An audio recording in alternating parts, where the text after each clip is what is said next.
घुसपैठ की मंशा से जम्मू कश्मीर की कई चौकियों पर हुई फायरिंग। बीएसएफ ने एक आतंकी मार गिराया।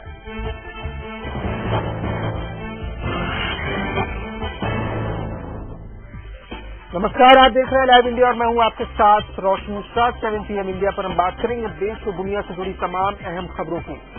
नरेंद्र मोदी की बात करते हैं। नरेंद्र मोदी ने आज कानपुर की रैली में जमकर कांग्रेस पर हमला किया। महंगाई और गरीबी के मुद्दे पर मोदी ने एक बार फिर कांग्रेस पर वार किए। मोदी ने कांग्रेस के साथ ही बीएसपी और समाजवादी पार्टी की जमकर आलोचना की।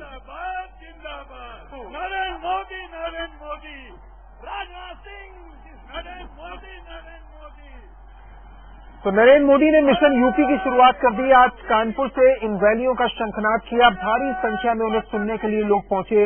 मोदी ने केंद्र सरकार को अपने चिर परिचित अंदाज में निशाने पर लिया, चाहे वो महंगाई का मुद्दा हो, भ्रष्टाचार का मुद्दा हो, घोटालों की बात हो या देश के विकास को लेकर जो आलोचना हो।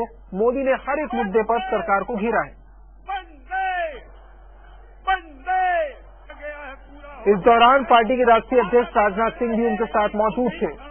और बीजेपी के लिए एक बड़ी चुनौती है किस तरीके से अपनी सीटों की संख्या को बढ़ाया जाए, खासतौर से यूपी और बिहार में, जहां पर पार्टी हाशिए पर जा रही है, खासतौर से यूपी में।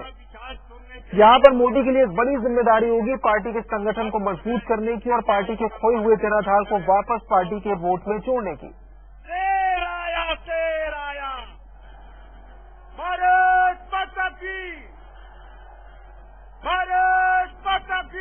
मोदी ने ऐसे तमाम मुद्दे निकाले जो केंद्र सरकार को लेकर घेरने के लिए थे और उन सभी मुद्दों पर सरकार को घेरा है, चाहे वो भ्रष्टाचार हो या महंगाई। हमारा गांव, हमारा गरीब, हमारा किसान कांग्रेस के लिए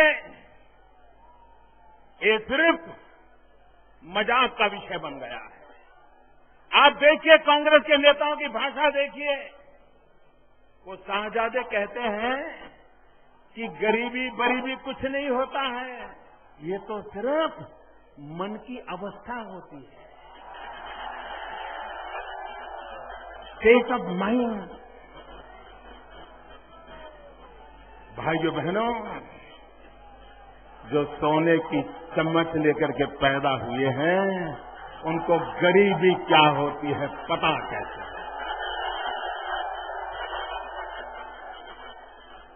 जिनको गरीबी क्या होती है वो देखने के लिए पूरे कैमराओं का पूरा हुजूम लेकर के गरीब की झोपड़ी देखने के लिए जाना पड़ता है। और कैमरा वालों को कहा जाता है इस कोने से फोटो लो, इस कोने से फोटो लो, ताकि दुनिया को पता चले। भाइयों बहनों, हम तो पैदा ही गरीबी में हुए हैं।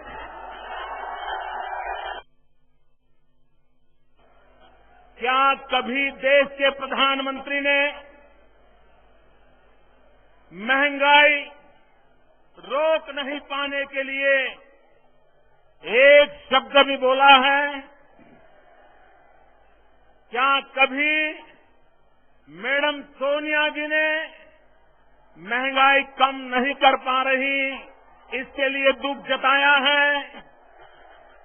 क्या कभी उनके शहजादे ने भी कभी दो शब्द कहे हैं? ये क्यों हो रहा है मित्रों? ये इसलिए हो रहा है कि कांग्रेस का अहंकार 7वें आसमान पर है। राजनीतिक स्वार्थ के कारण अपने निजी गुनाहों से बचने के लिए, अपने कारनामों को छिपाने के लिए जो कांग्रेस की मदद कर रहे हैं, बार बार कांग्रेस की रक्षा कर रहे हैं, संसद के अंदर भाषण एक करते हैं, लेकिन पिछले दरवाजे से इस सरकार को बचाने का जिन्होंने पाप किया है वे भी उतने ही गुनहगार हैं और वो गुनहगार आपके उत्तर प्रदेश में भी बैठे हुए हैं। अपनी वोट बैंक की राजनीति में अपने खेल खेलती रहती है।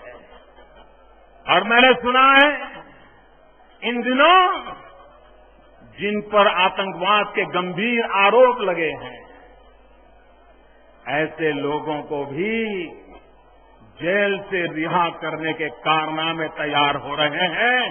क्या भाइयों बहनों, ऐसे लोगों को जेल से छोड़ना चाहिए।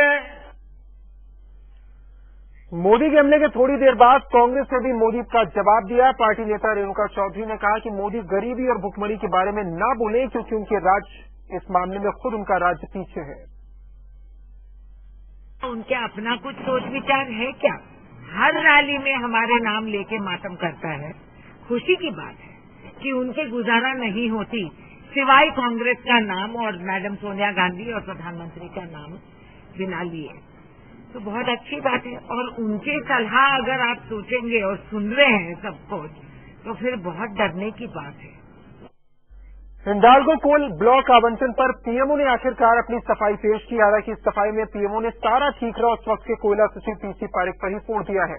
पीएमओ ने हिंडाल्को के कोल ब्लॉक आवंटन को सही करार दिया। साथ ही पीएमओ ने यह भी माना कि सीबीआई की एफआईआर में जिस कॉम्पिटेंट अथॉरिटी का जिक्र हुआ है वो मनमोहन सिंह ही थे, लेकिन पीएमओ ने आवंटन पर फैसला उसी आधार पर लिया जो तथ्य उनके सामने रखे गए थे।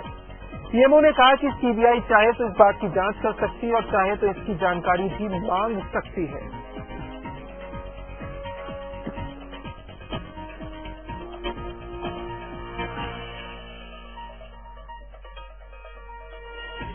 तो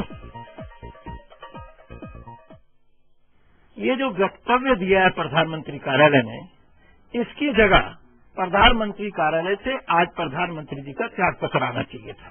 अगर इस षड्यंत्र में 3 लोग शामिल थे, क्योंकि जिनको लाभ हुआ, एक तो वो बिरला जी और दूसरे जो सबसे बड़े अधिकारी थे तत्कालीन कोयला सचिव और मंत्री कौन? डॉक्टर मनमोहन सिंह। तो अगर मुकदमा दर्ज होगा तो तीनों के खिलाफ होगा। अब ये हो नहीं सकता कि एक 2 के खिलाफ हो और तीसरे के खिलाफ न हो। उन्नाव के रोनिया खेड़ा में 1000 टन सोने की खोज के लिए की जा रही खुदाई पर विवाद गहरा गया। पहले एक मेहनत के सपने पर खुदाई शुरू की गई थी, लेकिन अब सवाल उठ रहे हैं कि एएसआई जमीन के नीचे सोना होने की बात से ही इंकार कर रही है।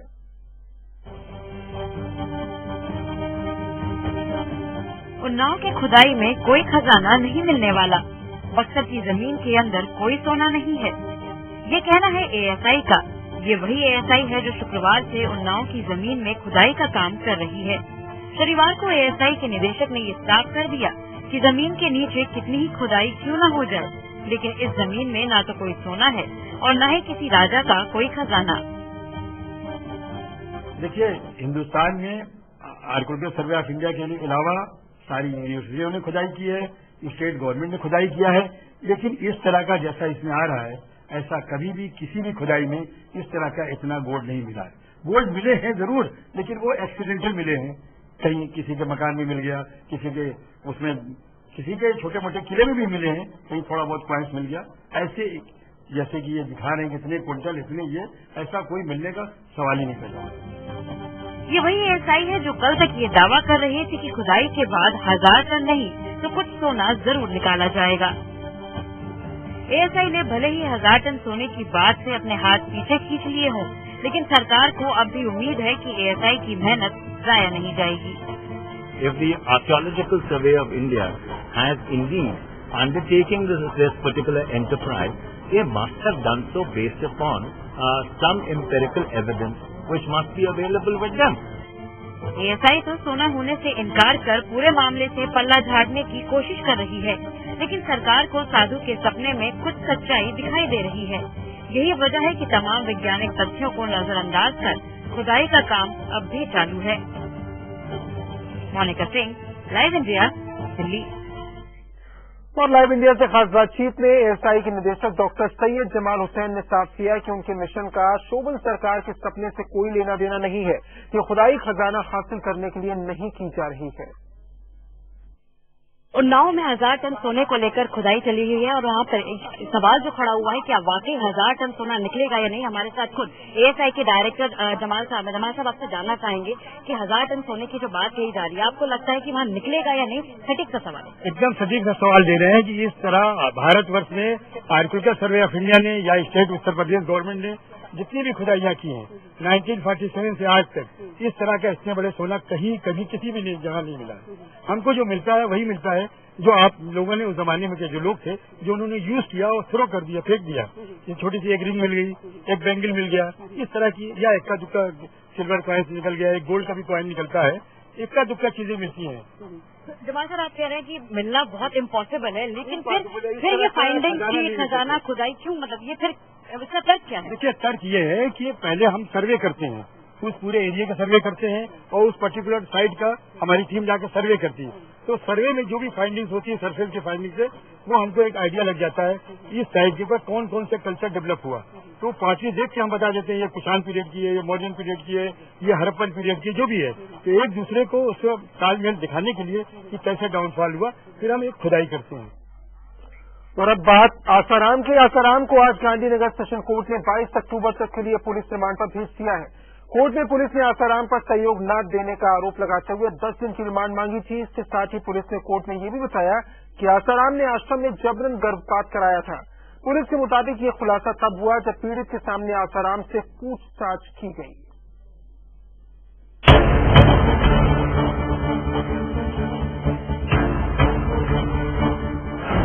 आसाराम के आश्रम पर एक और कलंक।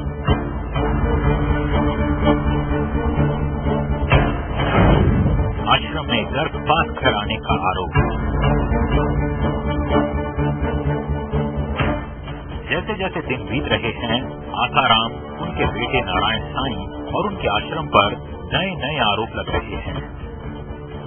शनिवार को कोर्ट में पेशी के दौरान पुलिस ने आसाराम के आश्रम में लड़कियों के गर्भपात कराने का आरोप लगाया। पुलिस के मुताबिक यह खुलासा तब हुआ जब शुक्रवार को आसाराम और पीड़ित को आमने सामने बिठाकर पूछताछ की गई। शनिवार को ही आसाराम की ट्रांजिट रिमांड खत्म हो रही थी। पुलिस ने कोर्ट में दलील दी कि आसाराम जांच में सहयोग नहीं दे रहे हैं, लिहाजा उन्हें 10 दिनों की पुलिस रिमांड पर भेजा जाए। अदालत ने पुलिस की अर्जी तो मंजूर कर ली, लेकिन रिमांड सिर्फ 3 दिन की ही मंजूर की। यानी अब आसाराम 22 अक्टूबर तक पुलिस रिमांड पर रहेंगे।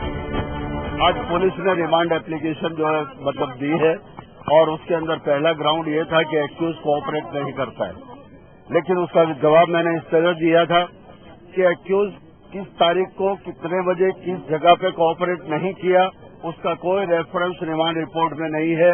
ये वेग एलिगेशन है एक्यूज के खिलाफ प्रेजुडिस खड़ा करने के लिए। आसाराम के बेटे नारायण साईं इसी मामले में दूसरे आरोपी हैं, लेकिन नारायण की अभी तक गिरफ्तारी नहीं हो सकी है। कोर्ट में नारायण की तरफ से अग्रिम जमानत की याचिका डाली गई थी, जिस पर सुनवाई सोमवार तक के लिए टल गई। जब आसाराम कोर्ट से निकले तो उनके चेहरे पर परेशानी और चिंता की लकीरें साफ देखी जा सकती थी। लेकिन जिस तरह से रोज नए आरोप आसाराम पर लग रहे हैं, उससे लगता नहीं कि फिलहाल उनकी मुसीबतें कम हुई। मेहुल झाला, सूरत, लाइव इंडिया। प्रधानमंत्री कल रविवार को रूस और चीन की यात्रा पर जा रहे हैं। माना यह जा रहा है कि इस यात्रा के दौरान प्रधानमंत्री कई अहम मुद्दों पर चर्चा करेंगे, जिसमें चीन के साथ सीमा विवाद और पाकिस्तान चीन के बीच होने जा रहे परमाणु समझौते पर भी बातचीत की संभावना है।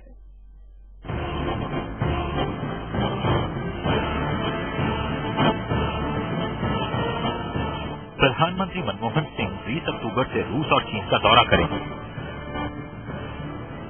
4 दिन के दौरे पर प्रधानमंत्री व्यापार, ऊर्जा, आतंकवाद, सीमा विवाद जैसे महत्वपूर्ण मुद्दों पर चर्चा करेंगे। प्रधानमंत्री 20 से 22 अक्टूबर को रूस और 23 से 24 अक्टूबर के बीच चीन की यात्रा पर रहेंगे।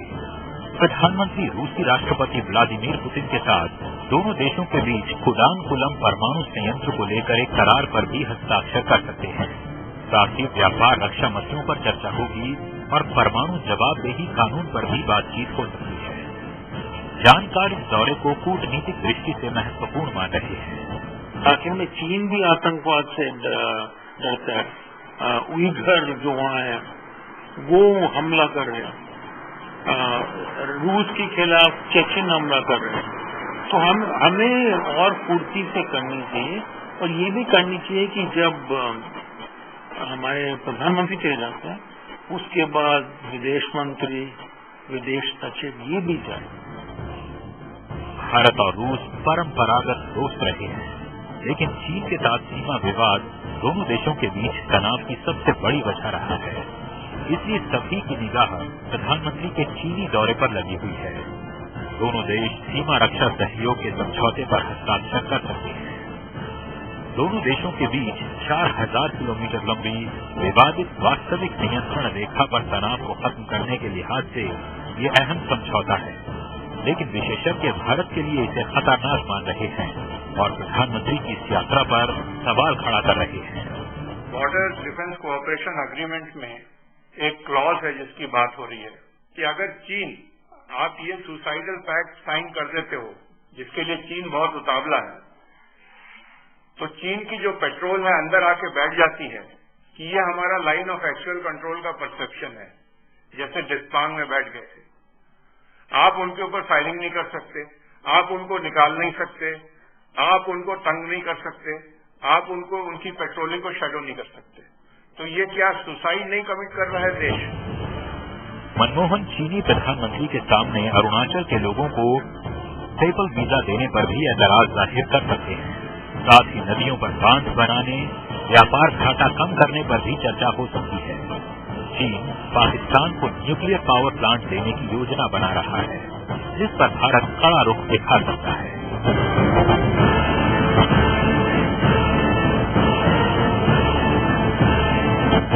प्रधानमंत्री अपने 4 दिनों के विदेश दौरे के दौरान रूस और चीन की यात्रा करेंगे। माना जा रहा है कि इस दौरान कई अहम समझौतों पर हस्ताक्षर हो सकते हैं। इन समझौतों में शामिल है भारत और चीन के बीच सीमा विवाद से संबंधित समझौता। कैमरा पर्सन शाम के साथ शैलेंद्र सिंह, लाइव इंडिया, दिल्ली।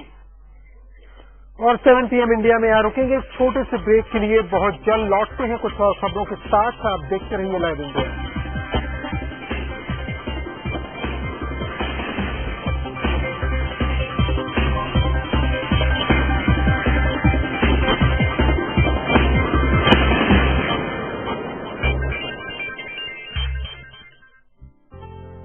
माँ और बाबा ने एक एक पैसा जमा कर मुझे पढ़ाने का फैसला लिया था। मैं जानता था कि उन्होंने खुद के लिए कभी कुछ नहीं किया, पर मेरी पढ़ाई लिखाई हमेशा के लिए सुरक्षित कर दी। इच्छाएं जहां उड़ान लेती हैं। समृद्ध जीवन multi state multipurpose cooperative society limited.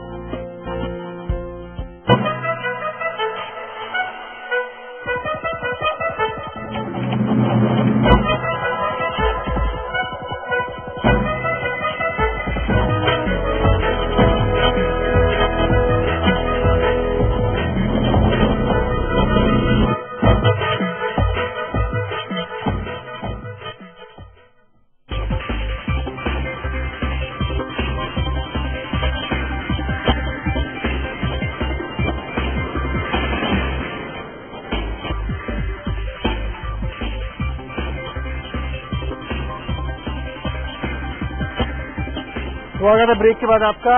अब खबर आपके भविष्य निधि राशि से जुड़ी हुई है, यानी आपके पीएफ अकाउंट से।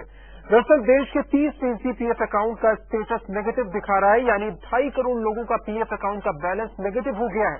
चौंकाने वाली बात यह है कि ना तो 2.5 करोड़ लोगों ने अपने पीएफ अकाउंट से पैसे निकाले हैं।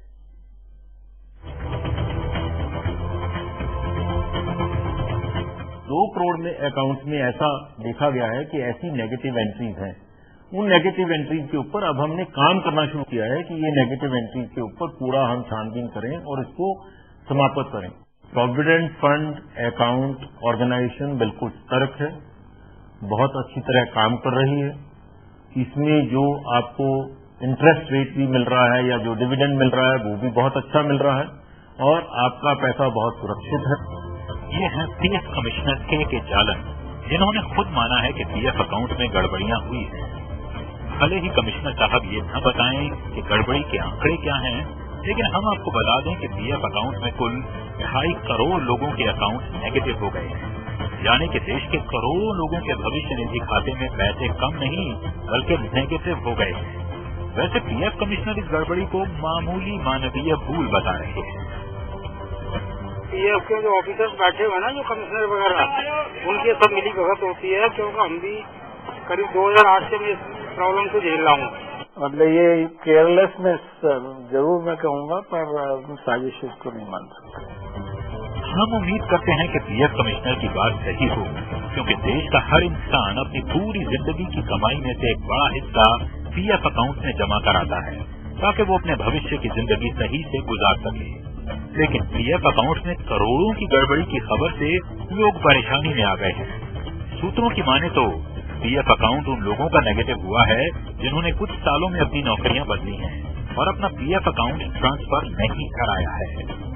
भले ही पीएफ कमिश्नर तकनीकी गड़बड़ी होने की वजह से 2 करोड़ से ज्यादा लोगों के पीएफ अकाउंट निगेटिव होने की बात कह रहे हैं, लेकिन इस खबर ने देश के उन लोगों की नींदें उड़ा दी है जिन्होंने अपने भविष्य के सपने पीएफ में जमा राशि की बदौलत देख रखे थे। उम्मीद है पीएफ अधिकारी जल्दी इस समस्या का समाधान करेंगे। कैमरामैन अशोक चौहान के साथ अशोक राज, लाइव इंडिया, दिल्ली। भारत पाकिस्तान सीमा पर तनाव बरकरार है। पाक सेना ने जम्मू से सटे सीमा पर स्थित कई भारतीय चौकियों पर गोलीबारी की है। उधर सेना ने घुसपैठ कर रहे एक आतंकी को मार गिराया है।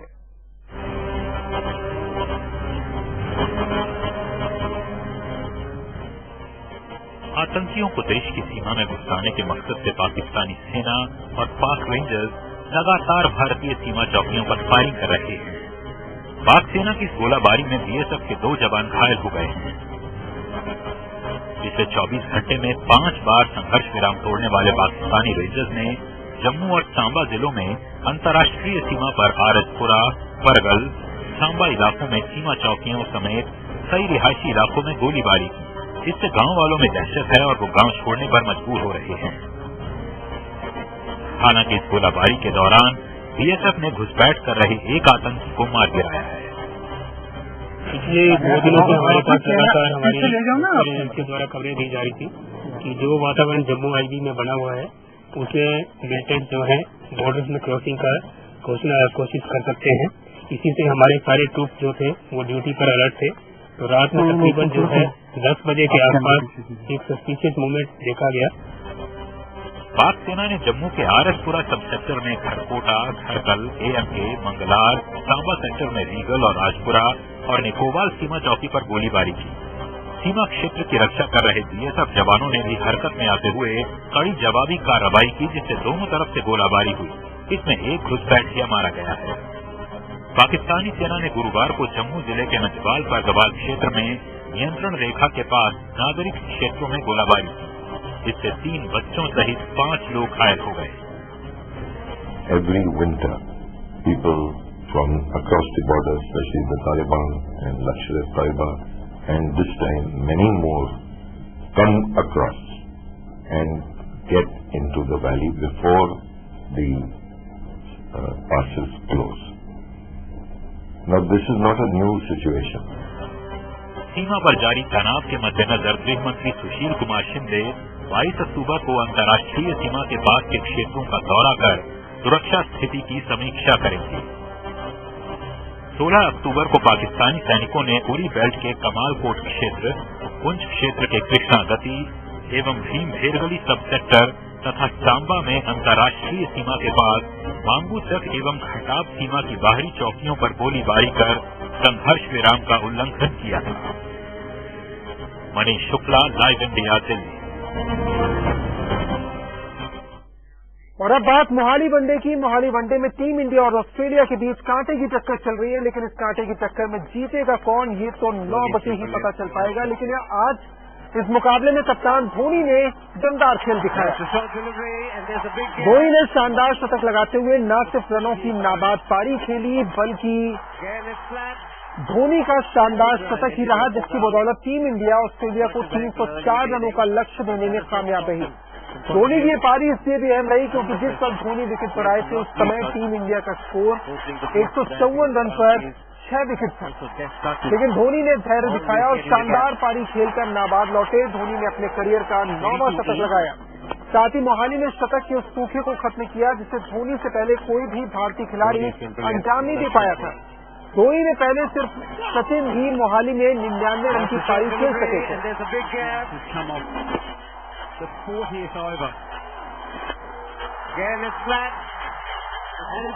India were 4 down.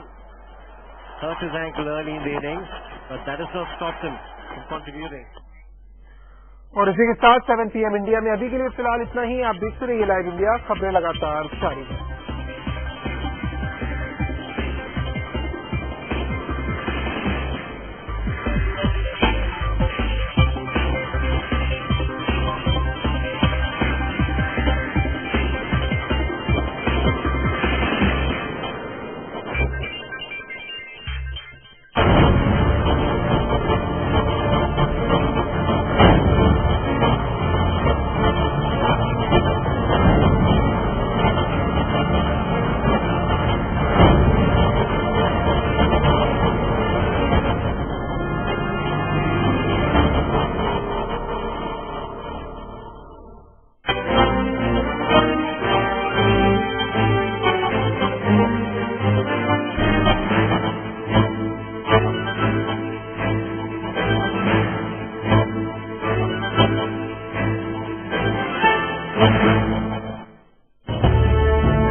देश के सूरत हाल पर, नजर है सियासी दाव पेच पर,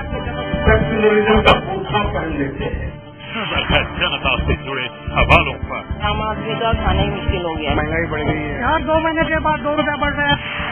नजर है देश की तरक्की पर, नजर है हर इलाके हर शहर पर, नजर है पूरे इंडिया पर। लाइव इंडिया, नजर है हमारी हर खबर पर।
मोदी का बीएसपी, एसपी और कांग्रेस पर हमला, कहा एसपी, बीएसपी और कांग्रेस की तिकड़ी ने यूपी को किया बर्बाद, जनता देगी जवाब।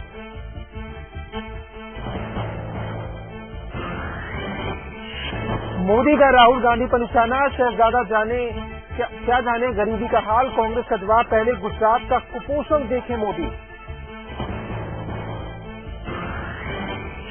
आसाराम की बड़ी मुश्किलें, पुलिस का आरोप, कई लड़कियों का आसाराम ने जबरन कराया गर्भपात, 22 अक्टूबर तक बढ़ी रिमांड, पत्नी और बेटी का पासपोर्ट जब्त। आर्कियोलॉजिकल सर्वे ऑफ इंडिया का बयान, सच नहीं होगा सोने का सपना, डोंडिया खेड़ा में दूसरे दिन भी खजाने की तलाश में हुई खुदाई।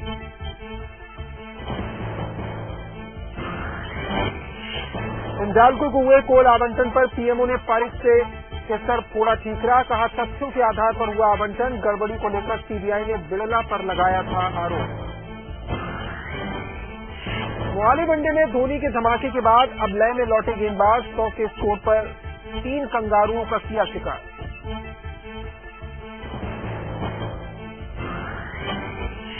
सीमा पार से पाकिस्तान की खुरापात जारी, घुसपैठ की मंशा से जम्मू कश्मीर की कई चौकियों पर हुई फायरिंग, बीएसएफ ने एक आतंकी मार गिराया।